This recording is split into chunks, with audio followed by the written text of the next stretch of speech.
મિત્રો, માં તે 7 ન્યૂઝમાં આપનું હાર્દિક સ્વાગત છે। હું લખન કોટડિયા, રિપોર્ટર એપલવાડા, સુરત। એક નજર નાખી આજના મુખ્ય સમાચાર પર। આજ રોજ તલ્લી ગામના આંગણે સુરતથી ઊંચા કોટડા પગપાળા 450 કિલોમીટર ચાલીને પહોંચ્યા સુરતના યુવા કોળી સેનાના મંત્રી અને કોળી સમાજના આગેવાન હિંમતભાઈ નારણભાઈ ભાલિયા।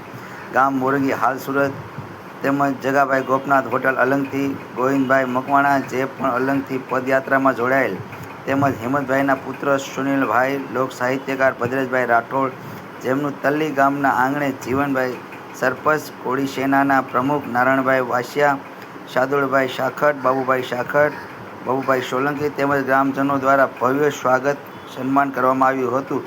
તેમજ પદયાત્રા તેઓ કોટડા પહોંચ્યા હતા। માં તે 7 ન્યૂઝ